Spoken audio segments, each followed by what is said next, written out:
Hello, I am Ian Sarsonas and today I will be discussing optical fiber. First, here are the topics.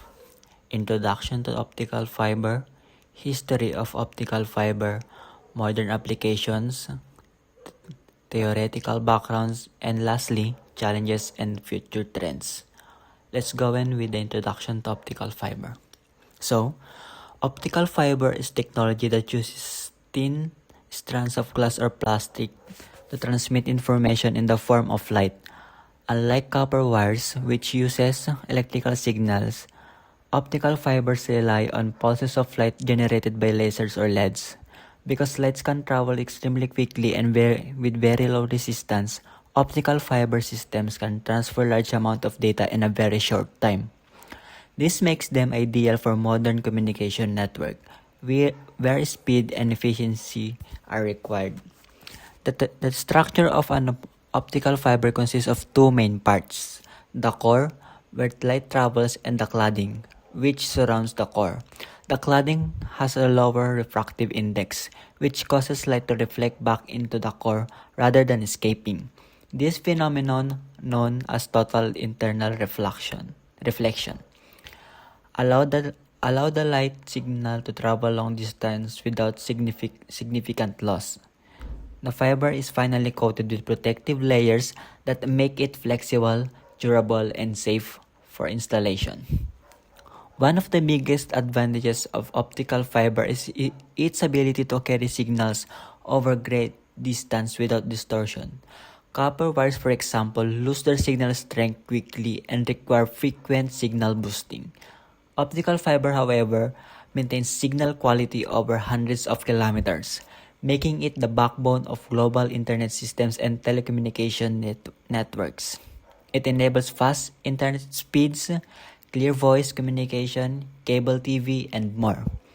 Overall, the introduction of optical fiber has revolutionized the way we share information, whether we are browsing the internet, making video calls, or streaming movies. Optical fiber plays a major role in making these activities possible.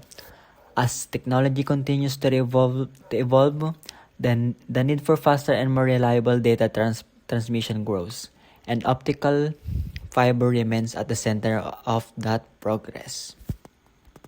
So, let's move on to slide 2. History of optical fiber. The idea behind guiding light for communication began in the 1840s when Colladon and Babinet demonstrated how light could travel through a stream of light.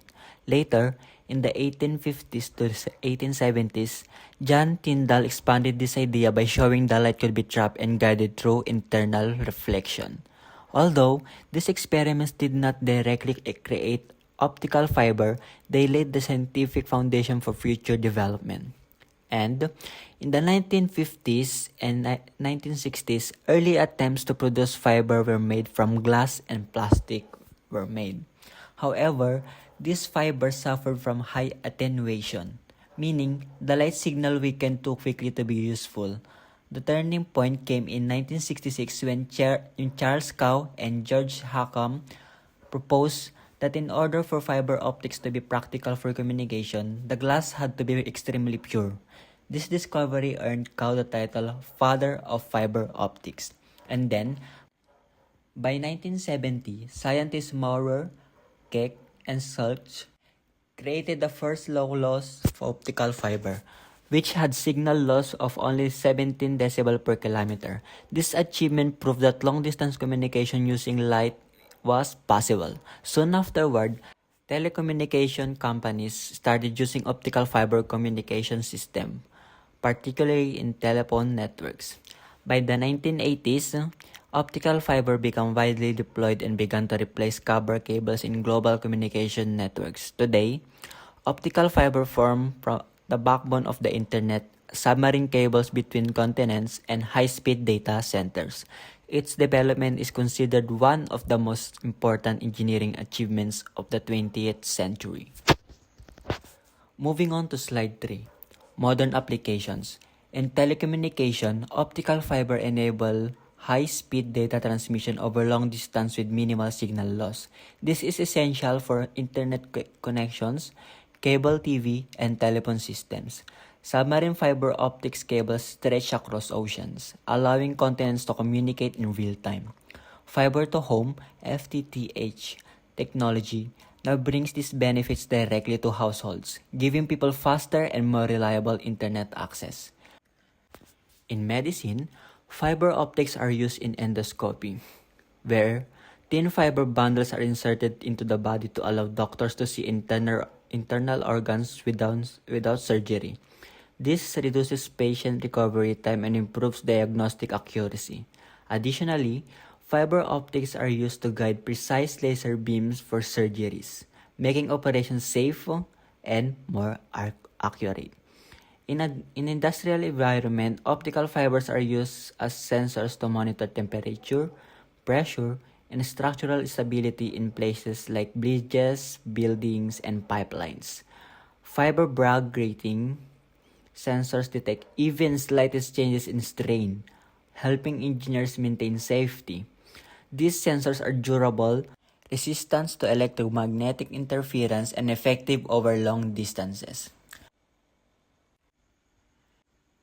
In military and aerospace applications, optical fibers are valued for their lightweight structure, high security, and immunity to signal interference.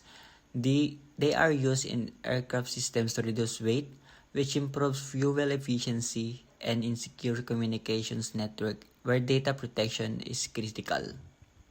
Now, let's move on to slide 4. Theoretical background. Light behaves differently depending on the medium through which it travels. When light passes from one medium to another, such as from air into glass, its speed and direction changes due to differences in refractive index. Optical fibers use this principle to guide light through the core. Because the core has higher refractive index than the cladding around it, light reflects internally instead of escaping. This controlled reflection, known as internal reflection, allows the signal to travel long distances without significant loss.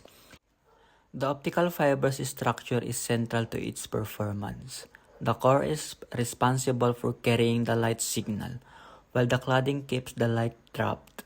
Around these layers is a protective coating that prevents physical damages. The material used, usually ultra-pure glass or plastic, determine how efficiently the fiber can transmit data. High-purity glass fibers allow extremely low signal loss, which is essential for communication across continents. Optical fibers can transmit information by converting electrical signals into pulses of light. This pulses represents binary data, ones and zeros, which form the basic digital communication. A transmitter sends out the encoded light. The fiber guides it, and a receiver converts the light back into electrical signals. This process occurs incredibly fast, enabling real-time communication even over long distances. The performance of an optical fiber depends on minimizing attenuation and dispersion. Attenuation reduces the signal strength as the light travels, while dispersion causes light pulses to spread out and potentially overlap, reducing clarity. Engineers use specialized fibers designs, signals amplifiers, and wavelength division multiplexing to maximize the amount of data that can be transmitted reliably and efficiently. Modes of propagation, attenuation, and dispersion. Optical fibers can be classified into single-mode and multi-mode fibers, based on how light travels through them. Single-mode fibers allow only one path for light to travel, preventing multiple reflections. This minimizes the dispersion and makes them ideal for long-distance communication, such as undersea cables or nationwide internet backbones. In contrast, multimode fibers carry multiple light paths at once. This makes them better suited for shorter distances, such as within building or local networks, though they suffer more dispersion. Dispersion occurs when light pulses spread out as they travel through the fiber. This can cause signal to blur together, making it harder for the receiver to interpret data. Multimode fibers experience more dispersion due to multiple paths of lights. Single-mode fibers minimizes this issue but require more precise and expensive equipment. Engineers counter dispersion through advanced modulation techniques and specialized fiber designs that keep pulses sharp. Attenuation refers to the gradual weakening of the light signal as it moves through the fiber. This loss can be caused by impurities in the glass, microscopic cracks, or molecular scattering. To maintain signal strength over long distances, optical amplifiers are placed along fiber roots. These amplifiers boost the signal without converting it back to electrical form, helping maintain data integrity over thousands of kilometers. Together, controlling modes of propagation, minimizing attenuation, and managing dispersion are crucial to ensuring efficient, high fiber communication.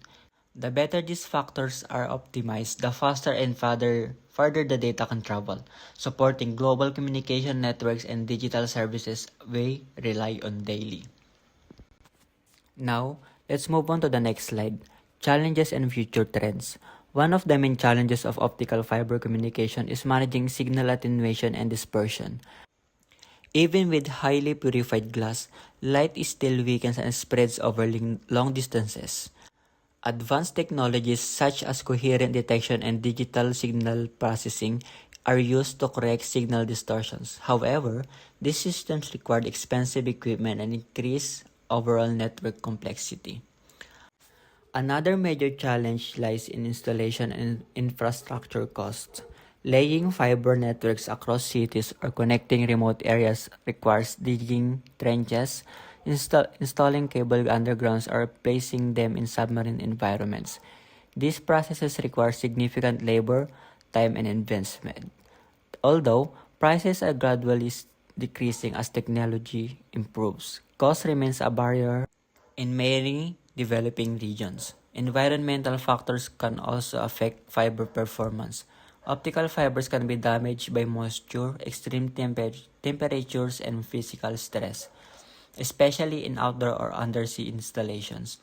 Engineers use specialized coating and reinforcement material to protect fibers, but long-term durability remains an important area of environment. Regular maintenance is required to ensure the network remains reliable. Looking into the future, optical fiber will play a crucial role in 5G technology, artificial intelligence systems, cloud computing, and the Internet of Things, or IoT. As global demand for faster connectivity grows, researchers are developing new fiber types that offer greater bandwidth, lower latency, and enhanced durability. Innovations such as hollow core fibers, quantum communication, and integrated photonic circuits are shaping the next generation of high-speed digital communication. Now, let's move on to the conclusion. Optical fiber has transformed the way the world communicates. Its ability to transmit vast amounts of data at high speed with minimal loss makes it essential for internet infrastructure, medical technology, aerospace communication, and many other industries. What began as scientific curiosity in the 19th century has become one of the most important technologies supporting modern life. Understanding how optical fiber works, from their structure to the principle of light transmission, shows the remarkable interplay between physics and engineering.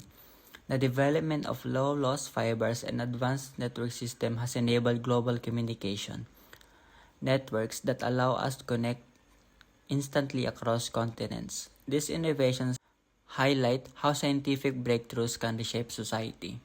Although challenges remain in the terms of cost, installation, and environmental impacts, continued research and technological advancement are paving the way for even faster and more efficient fiber systems. Future development will expand the capabilities of fiber networks, supporting emerging technologies and meeting increased demand for data. In summary, optical fiber is not just a communication technology. It is the backbone of the digital age. Its continued evolution will shape the future of global connectivity and play a central role in advancing communication, computing, and information system worldwide.